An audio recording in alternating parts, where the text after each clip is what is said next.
ગઈકાલે રાજકોટથી કોઈ સંજય ગોસ્વામીનો ફોન આવ્યો હતો. ઓળખાણમાં એણે એવું કીધું કે ભારતીય જનતા પાર્ટીમાં કામ કરું છું ને નમો સેનાનો સંસ્થાપક છું. અમારે ડૉક્ટર બાબા સાહેબ આંબેડકરે બનાવેલી party RPI Republican of India, જે અમારે રામદાસ આઠવલે સાહેબ લઈને બેઠા છે, જિંદગીમાં કોઈ દી કોઈને કામ ન લાગે એવા, એનો કંઈક રાષ્ટ્રીય મહામંત્રી કે ફંત્રી કંઈક કીધું, મને યાદ નથી, રેકોર્ડિંગ મૂકું છું, સાંભળી લેજો. કે શંભુનાથ ભેગા અમે બેસીએ છીએ ને આ છે ને તે છે. એણે મને એવું કીધું કે માવતર મસાલામાં તમે શું કર્યું હતું. એટલે આપણે તો અરજી કરી હતી તો કીધું કે અરજી કરી છે. બાજુમાં એ કે ઓલા ભાઈ બ્લોચનું કંઈક પોલ્ટ્રી ફાર્મ છે, એ ખોટી રીતે છે ને એને કાગળિયા નથી, એ ભાઈ જે રહ્યો એ પત્રકાર નથી ને વગેરે વગેરે બધી વાતો કરી, જે આ રેકોર્ડિંગ દ્વારા તમને સાંભળવા મળશે. એની મૂળ તકલીફ હતી માવતર મસાલામાં કરેલી અરજીની. એણે છેલ્લે પણ મને એવું કીધું કે તમે અરજી પાછી ખેંચી શકો છો, અને જે સેમ્પલો લીધા હતા એના રિપોર્ટ આવી ગયા છે. તો ઓફિસેથી જાણવા મળ્યું છે કે સેમ્પલો એ 2021માં લેવાના હતા, એના આવ્યા હતા, રિપોર્ટ આવ્યા છે. આપણે હમણાં ગયા હતા એના નહીં. અને એક નવો સરસ મજાનો એક શબ્દ સાંભળવા મળ્યો એ ભાઈના મોઢેથી, જેણે ઓલા બ્લોચ માટે કીધું. લગભગ ભારત આખામાં બધાને ખબર છે કે હિન્દુ મુસ્લિમ છોકરી છોકરાના પ્રેમને લવ જેહાદ કહેવામાં આવે છે. એવી રીતે આ ભાઈએ એવું કીધું કે આણે લેન્ડ જેહાદ કર્યો છે. એટલે વધારાની જે જમીન એણે લઈ લીધી છે ને એને એણે લેન્ડ જેહાદનું નામ આપ્યું છે. એટલે આ ભાઈ રહ્યા ને એ મને લાગે સંસદમાં બેહાડો તો ઘણા બધા કાયદા બનાવી શકે એમ છે. અને બીજી એક સરસ મજાની વાત એણે એ કરી કે ભારતના પ્રધાનમંત્રી આપણા નરેન્દ્રભાઈ મોદીના પત્ની જશોદાબેન એ આ ભાઈના ઘરનાના સગા માસી છે. એટલે તકલીફ એ થઈ કે ગોસ્વામી છે એટલે બાવાજીમાં આવે ને, મોદી સાહેબ તો બાવાજી છે નહીં, તો બાવાજી ના માસી આ કેવી રીતે થયા. અને ત્યાં તો એ કોઈ આપણો પ્રશ્ન નથી. એ ભાઈ જે માવતર મસાલાનું ઉપરાણું લઈને આવ્યા હતા, આપણે એને એ કહેવાનું છે કે ભાઈ જો તમારા ઘરનાના માસી થતા હોય તો આપણા પ્રધાનમંત્રી શ્રી નરેન્દ્રભાઈ મોદીએ વર્ષોથી એને છોડી દીધા છે, તો પહેલાં એને ન્યાય દેવડાવી દેવાય. આપણે એને કોર્ટ સુધી લઈ જવાય, જે કાંઈ 125 વગેરે વગેરે દાખલ થતી એ દાખલ કરાવાય, પછી આ કરાય. આ ભાઈનો ફોન મને બીજી વાર પણ આવ્યો હતો. આ પેલું રેકોર્ડિંગ મૂકું છું, એ પહેલાં સાંભળી લ્યો, પછી આપણે બીજા રેકોર્ડિંગની વાત કરીએ.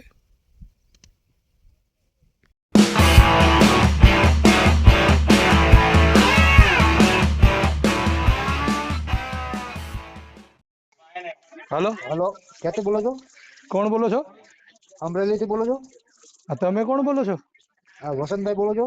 હા, પણ તમે કોણ બોલો છો? સંજયભાઈ ગોસ્વામી બોલું છું, રાજકોટથી. બોલો ને. ભારતીય જનતા પાર્ટીમાંથી સંજય નમો સેના. હા, અને આપણે રામદાસ આઠવલે સાહેબની પાર્ટીના મહામંત્રી બોલું છું, બરાબર. રાષ્ટ્રીય મહામંત્રી. હા, બોલો. હવે તમારું અમરેલીમાં પેલા ભાઈનું સાથે માવતર સાથે શું ચાલે છે? એની મેં અરજી આપી છે મસાલાની, એમાં મિલાવટ થાય છે એની. મિલાવટ થાય છે ને અરજી આપેલી છે. અચ્છા, એમાં એવું છે કે મિલાવટ તો એ નથી કરતા, અને એ તો હવે રિપોર્ટ આવશે ત્યારે ખબર પડશે ને. રિપોર્ટ તો આવી ગયા છે, અમે બધા જોવરાવી લીધા છે. તમારા હાથ નીચે આવી ગયા છે ને. હા, બોલો. બરોબર. હા, અમદાવાદ બધા જોઈ લીધા છે, પાછો ફરીવાર રિપોર્ટ કરવાનો થશે એનો. હા બરાબર. અને પેલું ત્યાં કઈક પોલ્ટ્રી ફાર્મ છે બલોચનું, હા હશે. બરાબર. એને કઈક 2 વસાની જગ્યાએ કઈક 8 વસા લેન્ડ જાહેર કર્યો છે. 2 વસાની જગ્યામાં 8 વસા કર્યા છે એમ. 8 વસામાં પોલ્ટ્રી ફાર્મ બનાવેલું છે. બરાબર. અને પોલ્ટ્રી ફાર્મના કાગળિયા પણ પૂરા નથી, હા હા રિપોર્ટ પણ નથી. બરાબર. તો આજે એસપી સાહેબે તો બધા લોકોને બોલાવ્યા છે, પત્રકારોને, જે તમારા મિત્ર હે ને પત્રકાર, હમ એ કોઈ ડિગ્રીધારી પત્રકાર નથી, હમ બરાબર. તો એના માટે સાહેબને, એસપી સાહેબને કીધું હતું મેં. બરાબર. આજે બધા લોકોને બોલાવ્યા છે. સરસ. હા, તો તમે એક અરજી એ પોલ્ટ્રી ફાર્મ બાબત પણ લખી નાખો. એટલે તમે કયો તો જ મારે લખવાની. મને હું જાણીશ એમ, મને એવું લાગશે તો હું લખી નાખીશ. હા મારે હા. અને બધાનું લખવું જ છે. મારે ક્યાં કોઈ યાર કઈ લેવા દેવા, કોઈ મારા મામા માસીને નથી થતા. હા, ટુંડિયા સાહેબ છે ને, સમૂહનાથ ટુંડિયાજી, હા પછી અમુભાઈ રાણવાનું નામ સાંભળ્યું છે તમે? હા એ બધા મારા મિત્રો જ છે, એની સાથે જ હું ફરેલો હોઉં છું, બરાબર. બરાબર. હમ એટલે તમારે અરજી પાછી લેવાની હોય તો લઈ શકો છો એમ, ના એ તો હું જોઉં છું. બરાબર. હા અને તમે રાજકોટ આવો ત્યાં મળજો, આપણે બીજી વાતો કરું છું. હા હા વાંધો નહીં, કરશું. હા ના, મારું નમોસેના સંગઠન છે, 2 કરોડ લોકોનું સંગઠન છે. હા હા અને નરેન્દ્ર મોદી સાહેબ છે ને, હમ એના પત્ની જશોદાબેન મોદી મારી પત્નીના સગા માસી છે, બરાબર. બરાબર. હા હા અને રામદાસ આઠવલે સાહેબની પાર્ટી ને આરપીએલ, હા એમાં હું રાષ્ટ્રીય મહામંત્રી છું. બરાબર. હા, તમે વોટ્સઅપમાં હાય કરો એટલે હું તમને તેમાં મારા ફોટા બધું મોકલું. કાંઈ વાંધો નહીં. હું હા અત્યારે એક પ્રસંગમાં છું, પછી ફોન મેસેજ કરીશ. હા, મેસેજ કરજો સર. સાંભળ્યું ને, લેન્ડ જહાજ ને વગેરે વગેરે જે કાંઈ, છેલ્લે ઈ ભાઈ આપણને એ જ કીધું કે તમે આ અરજી પાછી ખેંચી શકો છો. ત્યાર પછી મને સાંજકના વળી પાછળનો ફોન આવ્યો, અને ત્યારે એણે મને એવું પૂછ્યું કે તમે કોઈ સામાજિક કાર્યકર કે કંઈ છો કે કેમ. એટલે મેં એને કીધું કે ભાઈ હું ગુજરાત ભીમ આર્મીનો ઉપપ્રમુખ છું.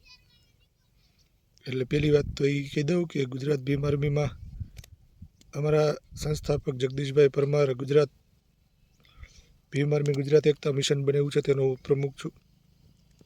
બીજું કે અમરેલી જિલ્લાની અંદર સમાજના કાર્યો કરીએ છીએ, એટલે જિલ્લાનો સામાજિક કાર્યકર છું. એટલે એની મૂળ તકલીફ માવતર મસાલાને લઈને છે. એણે મને પૂછ્યું કે ભાઈ માવતર મસાલાનું શું છે ને હવે શું કરવાનું છે ને વગેરે વગેરે. એટલે વધારે પડતી વાત માવતર મસાલાની થતી હતી, એટલે મારે એને પૂછવું પડ્યું કે ભાઈ તમારા કોઈ સગા સંબંધી છે શું છે. તો એ માવતર મસાલાવાળા કંઈક એ ભાઈના મિત્રના ઘરના ઘરવાળા છે. એટલે આ પરબારું ઉપરાણું લઈને ભાઈ આવ્યા છે, અને મને કાયદાઓ શીખવાડતા હતા કે તમે ફરિયાદી છો તો તમે ત્યાં ન જઈ શકો, તમે કેવી રીતે ગયા.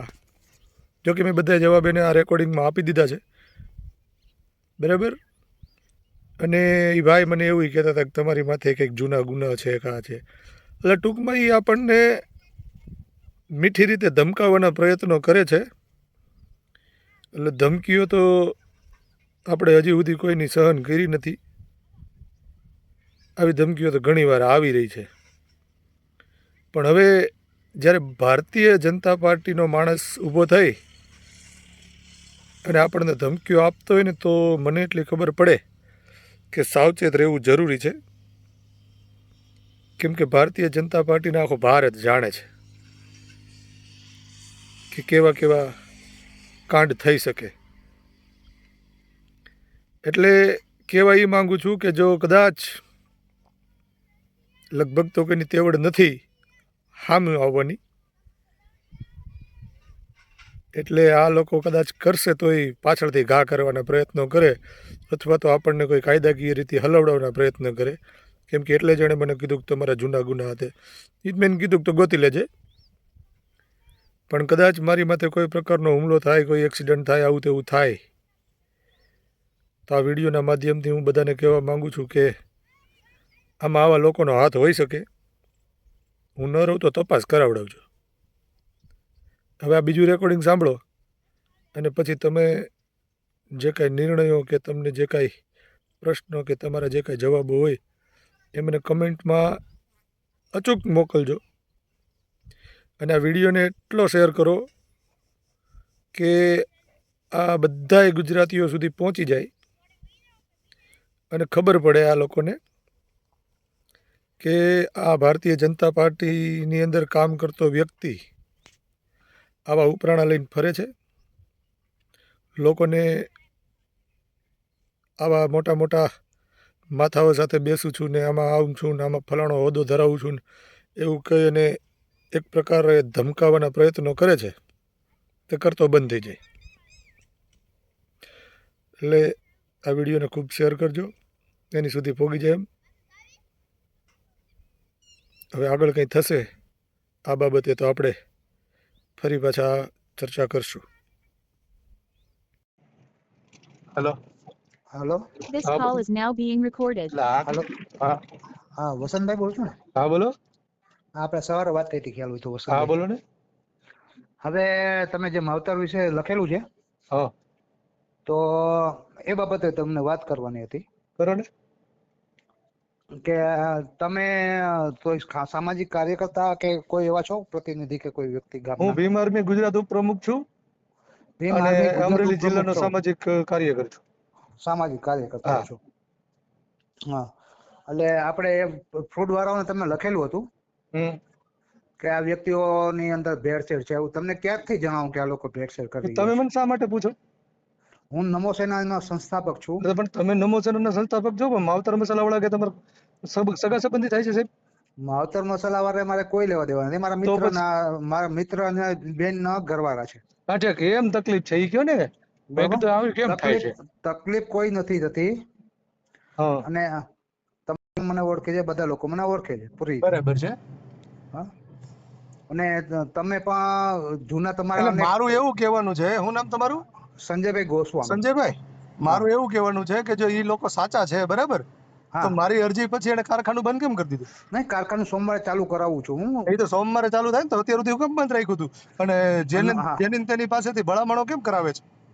કોઈ ભલામણો નથી કરતા. આ તો તમે સારા અને વ્યક્તિઓ તમે લાગ્યા એવું એટલે કહો છો, કે એના ઓલા જે સેમ્પલો લઈ ગયા હતા હા, એ બરાબર એના રિપોર્ટ આવી ગયા છે, તો એ 2021માં જે સેમ્પલો લીધા હતા ને એના રિપોર્ટ આવ્યા છે. મેં જે હા. લેવડાવ્યા છે ને એના રિપોર્ટ નથી આવ્યા હજી. નહીં, તમે વસ્તુ એ છે કે તમે ત્યાં ખુદ પોતે ગયા હતા ફરિયાદી તરીકે. હા તો એવો સરકારનો કોઈ નિયમ ના હોય. આમાં ફ્રૂટ વાળા પણ હોય છે કે ફ્રૂટ વાળા પોતે જ જઈ શકે છે ને તમે પોતે વિટનેસ તરીકે સહી કરી છે, હા બરાબર? એટલે સરકારના ધારા ધોરણ મુજબ તમે કદાચ કોઈ વકીલ હોય હા એને પૂછી લેજો કે તમે ત્યાં સ્થળ ઉપર ન જઈ શકો. તો ફરિયાદી જઈ મને ફૂડ ઇન્સ્પેક્ટરે ફોન કરીને બોલાવ્યો તો મારે શું કરવાનું? ના, એનો તો તમારે ફૂડ ઇન્સ્પેક્ટરને જવાબ દેવાનો છે. પણ તમે સ્થળ ઉપર આવ્યા હતા, તમારા સહી છે કાગળિયામાં, હા બરાબર? અને એ બધું તમે ના કરી શકો એટલે એ લીગલી. મેં થોડું લખ્યું છે. નહીં, તમે કાગળિયામાં સહી તો કરી છે ને, હા તો ફરિયાદ કરી વિટનેસ છે, તો તરીકે એને નાખે. પંચનામું કર્યું તો પંચનામામાં સહી નહીં કરવી?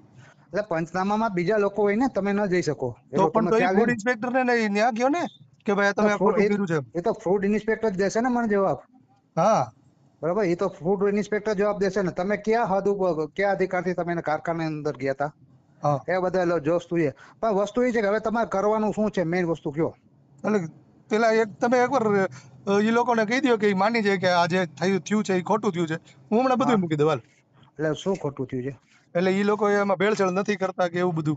એમાં જે બીજી કંપનીના મસાલાઓની પેકિંગો કરતા હતા હા, એ બધું ખોટું જ છે ને.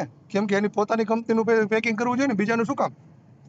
નહીં, પોતાની જ કંપનીનું પેકિંગ કરે છે ને, એ બધા લાયસન્સો છે, નથી લાયસન્સ બરાબર? સાહેબ, એનું મેં ઓલું માંગ્યું હતું હોતે આજે બરાબર. તો તમને એને કહું, જ્યારે તમને આજે કહું છું હા કે ધીરુભાઈ અંબાણી છે, એની અંદર રિફાઇનરી કાચું તેલ આવે છે, પછી પોતે રિલાયન્સમાં માર્કો મારીને બીજે નાખે છે. પણ એ વસ્તુ અલગ છે ને આ વસ્તુ ના અલગ છે ના ભાઈ. ના ના, વસ્તુ અલગ નથી. રિફાઇનરી નો સવાલ છે, બરાબર? તો આ પણ વસ્તુ અલગ જ એટલે નથી એમાં. ઈ માવતર મસાલાના નામે એનું પોતાનું કારખાનું ચાલે છે, તો હમ, માવતર મસાલાના પેકિંગો મૂકી અને બીકેએસ ના પેકિંગો શા માટે કરે? હા, બીકેએસ નહીં, કંપની તો આખી અલગ જ છે ને, એનું હા, કારખાનું અલગ છે. તો એ એમ કે છે કે એગ્રીમેન્ટ કર્યું છે, તો આપણે હા, ઓલા છોકરા ભણવા જઈને જે ચોપડો આવે ને હા, એના સાદા કાગળ ઉપર એગ્રીમેન્ટ કરેલું છે. તમે ભણેલા ગણેલા છો તો તમને હા. એટલી તો ખબર હોય ને કે સાહેબ એ એગ્રીમેન્ટ ના ચાલે. નહીં, એગ્રીમેન્ટ કર્યું હોય ને વાતચીત કરી હોય કે ભાઈ હજી વસ્તુ છે ને. બીજી વસ્તુ એ છે અને એને તમે- એગ્રીમેન્ટ કર્યું હોય તો અહીંયા ફૂડ શાખામાં કે આરોગ્યમાં એ લોકો એને દેવું જોઈએ ને કે ભાઈ અમારું આ એગ્રીમેન્ટ છે અને અમે આ કંપનીના પેકિંગ કરવા માંગીએ છીએ એની હા. મંજૂરી તો લેવી પડે ને. ના એ કોઈ મંજૂરી ન લેવી પડે. કાચો માલ તો દરેક રાતે હું પાવડર બનાવું છું ડિટર્જન્ટનું, બરાબર. તો ડિટર્જન્ટના પાવડરમાં મારે કેમિકલ ના અંત બધું છૂટું છૂટું અલગ જગ્યાથી આવે છે, બરાબર. તો અમારી કંપનીના હું પાવડર લઈ અને ખુદ ભેળસેળ કરું છું, ટૂંકમાં નાખું છું બીજો મારી કંપનીનો માલ નાખું છું, માર્ક બીજી બનાવીને કંપનીની મૂકું છું. ભેળસેળ કરીને તમારી કંપની માલ બનાવો છો એમ. એટલે બીજી કંપનીનો માલ હોય કાચો માલ મારી કંપનીમાં આવવાનો છે, કાંઈ પાકો માલ પણ તો એ થવાનો કાચા નથી. માલની વાત જ નથી સાહેબ. અને કાચો માલ ને પાકો માલ હોય છે, બરાબર, એક વસ્તુ નથી હોતી એવું. એટલે બીજી કંપની વાળા મને મોકલતા હોય એટલે મારે એની પાસે રોજે રોજ તો લેટર ન લેવા જવાનો ને. એ તો જે થતું હોય તો કરવું જ પડે ને. હા, તમે જે વાત કરો છો એ વસ્તુ અને આ વસ્તુ અલગ પડે છે. કારણ કે મેં તમારી પૂરી તપાસ કરી, તમારી ઉપર કંઈક પૂર્વ કેસો છે, આન તેન બધું, બરાબર. પેલા કઈ અમુલ કંઈક બોલોચ છે, કેવા હું કંઈક બોલોચ છે, કંઈક મુરગી ફાર્મ વાળો, હા બરાબર. એને કંઈક 2 વસાની જગ્યાએ કંઈક 8 વસા તો પણ તો કરો કરેલું ને, છે. ફરિયાદ કરો, અરજી કરો, ના જે તે એ તો કરી જ છે, જગ્યાએ મેં લાગતી હોય છે. મેં તો કરી જ રહ્યો છું અને હું 17 તારીખે ત્યાં પણ અને આવી તમે ગયો છું. મને શું કહો છો કે તમારી મধ্যે ગુના છે? હું મને એવું જાણવા મળ્યું છે હા કે તમારી ઘણા પૂર્વ કંઈક ગુનાઓમાં હોય એવું બને ઘણા એવું. ગુનાઓમાં એમ. હા, એટલે 3 જ કેસો છે એટલે એવું. તમે મને શું કહેવા શું માંગો છો? તમે હા સવારમાં જે ફોન કર્યો હતો ને ત્યારે તમારા ટોન અલગ હતા, હા, અત્યારે તમારા ટોન અલગ છે, એટલે તમે કહેવા શું માંગો છો? તમે તમે કાર્યકર્તા છો સવારમાં તમે મને ફોન કર્યો તો ત્યારે તમે શંભુનાથ ટુંડિયા અને ફલાણા ને પૂછડા ને એની હા બધીની કીધું વાત કરતા હતા, હા. બરાબર. એટલે તમે એવું વિચારો, દલિત તમે નહીં, તમે એવું અને માનો તમે છો ભીમ કે હું આર્મીની આવડા વાત બધા, કરો છો. સાંભળો મારી વાત સાંભળો, તમે એવું કહેવા માંગો છો કે હું આવા બધા મોટા મોટા લોકોને ઓળખું છું, તો તમે તમારી અરજી પાછી ખેંચી લ્યો. અરજી ખેંચવાની મેં તમને જાણ નથી કરી. મેં સવારમાં તમને જ તો તમે કીધું, મને કીધું કે તમે અરજી પાછી ખેંચી શકો છો. મેં અરજીનું કીધું નથી ને હાલમાં નથી કેતો અરજી કરો તમે સવારમાં હજી. તમે મને અરજી પાછી અને ખેંચવાનું કીધું જ તું, મારી પાસે રેકોર્ડિંગ છે. અત્યારે તમે જેમ રેકોર્ડિંગ કરો છો હા ને એમ હા, મારું રેકોર્ડિંગ ચાલુ જ હોય છે, અને તમે એક ને હજી બીજી પણ અરજી કરો ને, તમને ના બરાબર. નથી અને પાડતા. બીજી એક વાત કહી દઉં સાહેબ, ઈ તમારા સંબંધી હોય તો ભલે મારા કાકા માસીના નથી થતા. તમે જે બ્લોચ નું કહો છો એ કઈ મારા કાકા માસીનો નથી થતો, હા, બરાબર. એટલે મને જ્યાં યોગ્ય લાગશે ને જ્યાં એવું લાગશે ને હું જે તે જગ્યાએ અરજી કરવાની હશે ને ત્યાં હું કરીશ. મહેરબાની કરી અને મને દબાવવાની કે ખોટી રીતે આવી રીતે અરજી પાછી ખેંચવાની વાતો કરવા માટે ફોન ના કરતા પ્લીઝ. નહીં, તમારે કદાચ એટ્રોસિટી નો કે કેસ કરવો હોય તો તમે મારી પર કરો, ના એવું ના, કઈ નથી. તમને મને એવા કદાચ ખોટા એવું કેસ કરતા ધમકાવતા નથી હોય કે આવડતું ભાઈ. તમે મને ખોટો એવા જ કેસ ખોટા કર્યો કેસ છે ને. કરતા નથી આવડતું. અને રહી વાત મારી ગુનાહિત પ્રવૃત્તિની, તો તમે તાર ગોતી લેજો હો.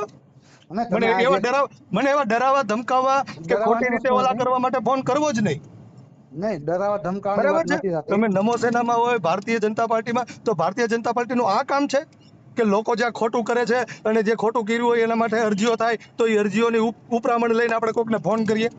અરજીઓની તથ્ય તો હોવું જોઈએ ને. તથ્ય હે વગરની અરજીમાં હા, ના તો એ હોય. તથ્ય તો અરજી એ જ્યારે તમે કરો જે તે એટલે સમયે માથે આવશે માથે ત્યારે આવી જોયું જાય છે.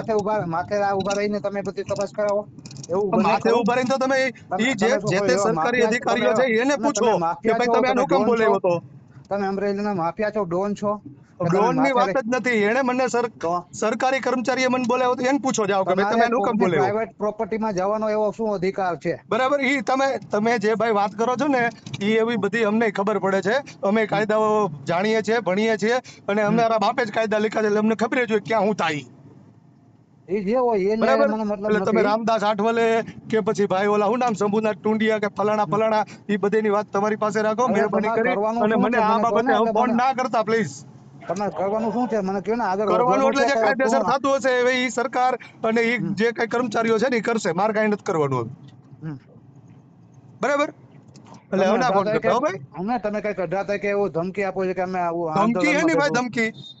તમે અમારા મિત્રોને એવું કહો છો કાયદેસર કે અમે વાળું કામ નથી થયું. મને જેવું યોગ્ય લાગતું હતું એવું કામ નથી થયું, એટલે મેં 18 ઉપર તારીખે તો લખીને એવું આપ્યું છે. કઈક અને હું હું એ ધરણામાં બાબતે ઉપવાસ ઉપર બેવાનો છું. તો તમે મને શા હા, માટે ફોન કરો ભાઈ? તમે હું કામ ઉપરામણ લઈને ફરો? તમે ભારતીય જનતા પાર્ટીના માણસ છો તો જે સાચું થતું હોય એની બાજુ રહ્યો ને. તમે આવા ખોટા લોકો સામે શું કામ ઓલું કરો છો? તમે સાચા છો? તમારા અંતરાત્માને પૂછો તમે હું સાચા છો? મારી અંતરાત્માને મારે નથી પૂછવું. તમે તો તમારી અંતરાત્માને પૂછો કે તમે અમે શું કરી પૂછેલું રહ્યા જ છો. છે. તમે અમે બચાવ કરી અંતરાત્માને રહ્યા છો એ પૂછી લીધું. વ્યક્તિનો. કોઈ બચાવ નથી કરતા. અમે સત્યનો સાથ આપીએ છીએ. બરાબર. હવે બીજી વાર મને આ બાબતે ફોન ના કરતા ભાઈ.